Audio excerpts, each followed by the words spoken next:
Imagine two businesses receiving the exact same advance payment from a customer on the same day. One records it as a liability, the other records it as a revenue. Even though they use different journal entries, they both end up reporting the same final balances in their financial statements. So why do we have two methods? That's exactly what you learned today. Before comparing the two methods, let's quickly review what unearned revenue is. Unearned revenue is cash received in advance for goods or services that have not yet been provided to customers.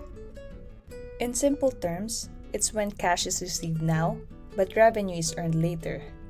For example, a client may pay in advance for consulting services that will be performed next month. Although the business has already received the cash, it hasn't earned the revenue yet. Why?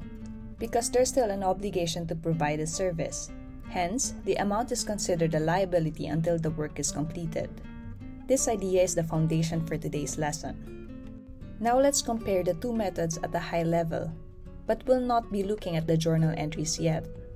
The liability method begins by recording a liability because the business still owes goods or services to the customer. On the other hand, the revenue method begins by recording the amount as revenue. Later, adjusting entries ensure that only the revenue that has actually been earned is reported, while the remaining obligation stays as a liability. If you remember our lesson on recording prepaid expenses using two different methods, this idea should sound familiar. These two methods also begin differently but end with the same balances. Different beginning, same ending. Now let's use the same example from the previous video for the comparison. On March 1, a client pays Alex Consulting Business $2,400 in advance for 4 months of consulting services beginning in March. Let's use the liability method first. Since the business received cash, we debit cash for $2,400. However, notice that no services have been provided yet.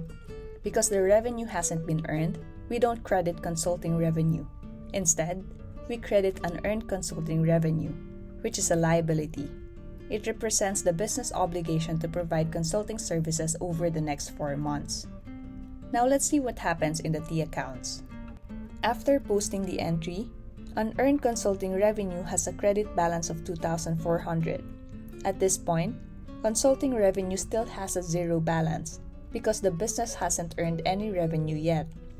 From this point on, I won't show the cash T account because our focus is on how unearned consulting revenue and consulting revenue change under each method. Now let's move to the end of March. By the end of March, 1 month of consulting service has been completed. Since the contract covers 4 months, we divide 2,400 by 4. That means 600 has now been earned. To record this, we debit unearned consulting revenue because the business has fulfilled part of its obligation.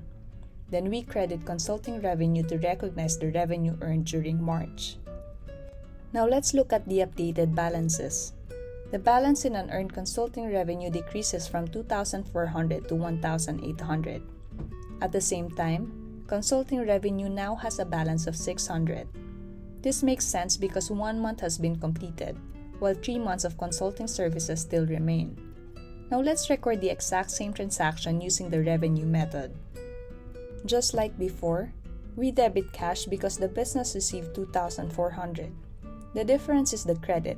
Instead of recording a liability, this method credits consulting revenue immediately for the full amount.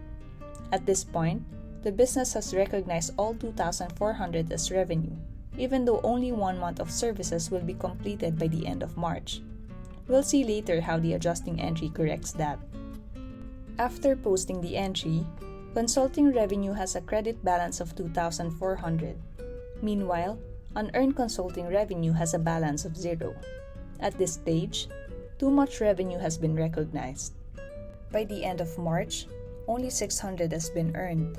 That means the remaining 1,800 shouldn't be reported as revenue yet because the services haven't been provided. To fix this, we debit consulting revenue for 1,800, reducing the amount that was recognized too early. Then, we credit unearned consulting revenue for 1,800 to show the remaining obligation to the client. Now, compare the ending balances.